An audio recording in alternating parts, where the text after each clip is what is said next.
everyone, this is CherryEnchantress, and this is your daily dust for November 13th. If you're watching in real time, but it can be for whenever you stumble on it too. I am going to be kind of addressing worldly issues, current events. So, yeah, I'm not shying away from that anymore. Politics is something that we have to deal with because of the way things have turned out, right? And they probably will affect us somehow.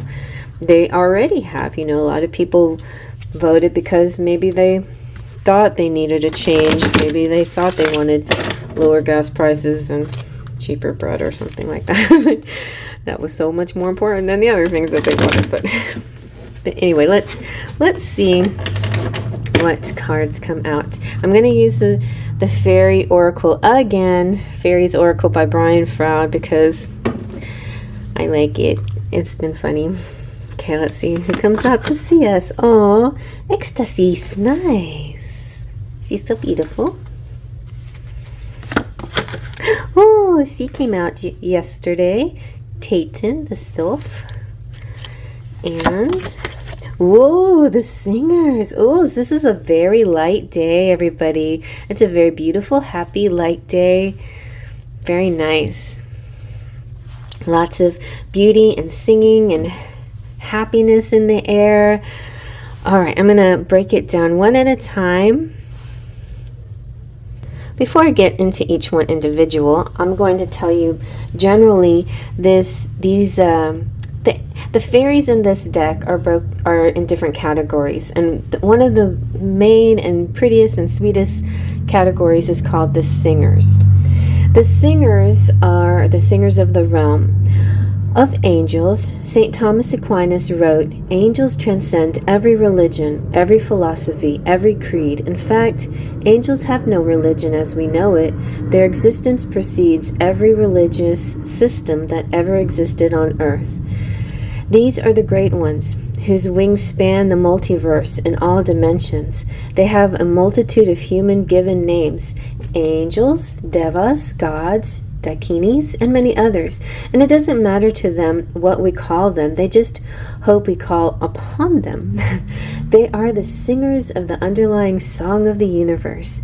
To the fairies, as to us, they are the great ones, the ones who show us, humans and fairies both, what we have the potential to ultimately become. They also help us to move in that direction and comfort us when we fall off the path. We could get very philosophical and complex in discussing them, but we're going to try to keep it simple here. And so, and that's basically, I think that's all I need to say. They're constantly with us. Their energy and compassion are always available. I'm thinking, this is how I see fairies. In my own room, you know, I see like little lights, blue lights, mostly blue. I don't know if we can even see the white or the yellow lights, but also white and yellow lights. I feel like they're the singers. They're the really intense light energy, so you can't really see a shape. Then there's other fairy shapes and forms, and then mostly in the natural world are the gnomes and the other types of fairy, goblin-y kind of creatures.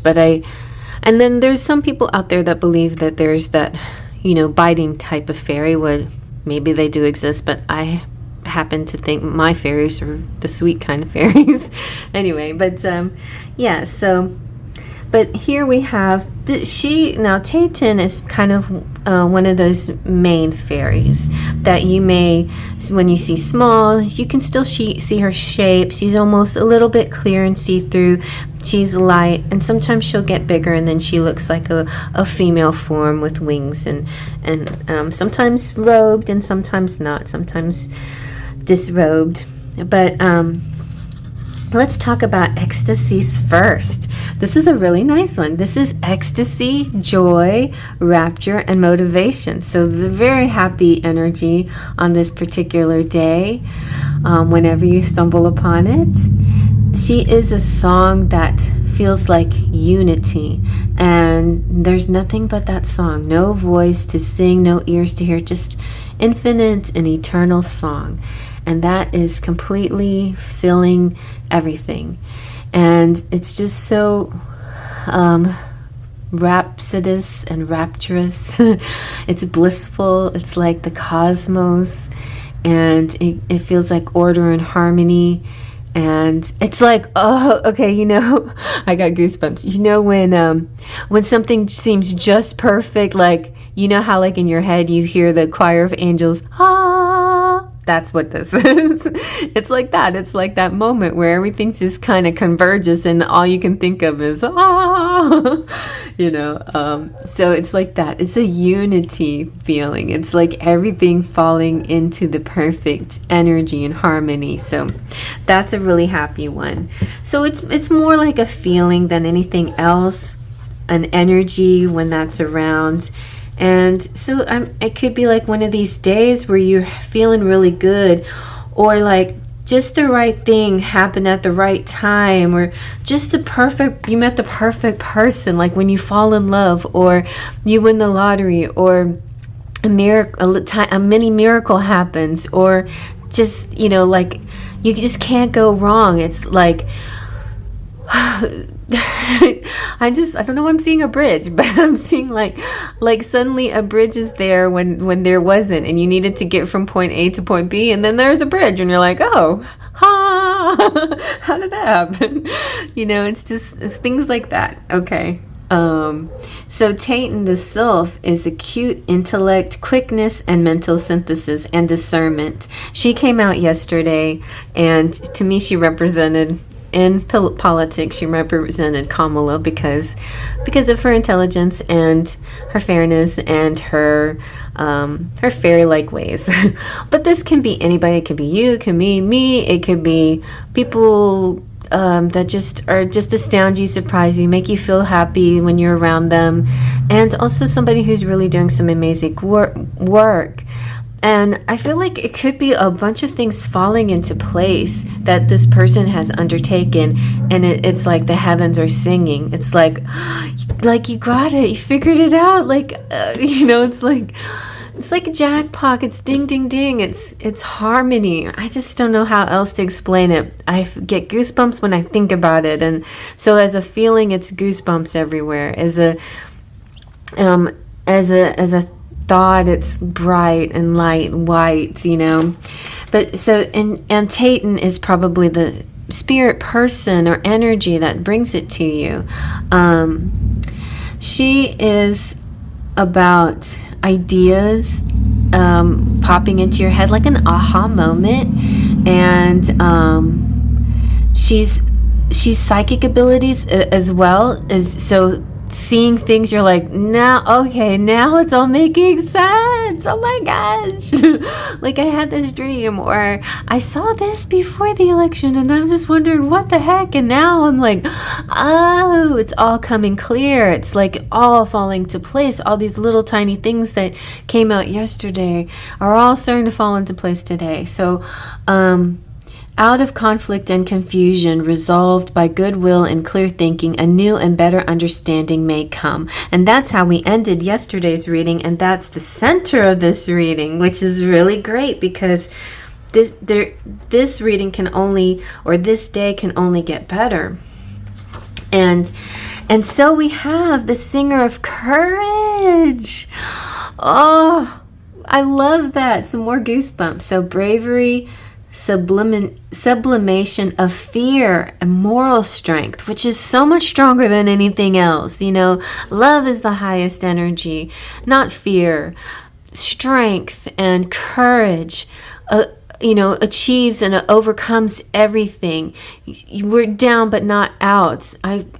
Fallen, but I can get up, I get knocked down, but I get up again. It's just kind of that energy, and not letting things get to you, but actually using the thing that knocked you down as a way to push back up. And now Brian says something very specific, a quote from him, and he says, fairy wings formed as shifting light, emotion and energy are the manifestation of the power of those beings that transcend the mundane world. Now, I don't know if it was specifically about this card, but That's a quote that's put in the book right here for the Singer of Courage. And it's number 8, which could tie back into the Lionsgate portal. When you're thinking, how is this my timeline when I wish for such and such at the Lionsgate portal? Well, there's a silver lining. I just feel silver lining is coming through. So, most people have decided by the age of 3 or 4 what they must do in order to survive. From this decision, this belief about how the world is, most of our fears and self-limitations grow. And have we the courage to discover and break through these limiting beliefs, awaken to greater possibilities, and go for our objectives? We need to transcend our fears and accept the gift of courage. And yeah, a lot of those things, sure, I feel like they're in our DNA from prehistoric times, because of fight or flight, because of dealing with threats like that barking dog, dealing with great threats. What do you do in a situation that seems scary? Do you run away from it, or do you face it? And sometimes it is more prudent to slowly back away and go a different direction, and maybe fight for another day. But I feel like today is the day to put all your money out there, put all your strength out there. So I'm feeling like, in a worldview, because I'm saying these readings represent daily energy, inner energy, in your collective inner world and outer world, like the things you see on TV and the news and your workplace and school and things like that you may not directly affect you, but you're observing it. But it affects you emotionally, and and psychically as well. So it's important to see that. And I see, in this case, I feel like something major is happening on the 14th. Some major positive thing in the world is happening. Some major news coming out that gives hope, but it also creates a courageous movement within people to not be afraid, but to stay in their convictions. So, all right, I hope you like that, and I hope it helps you. Until the next time, Faith, Trust, and Pixie Dust.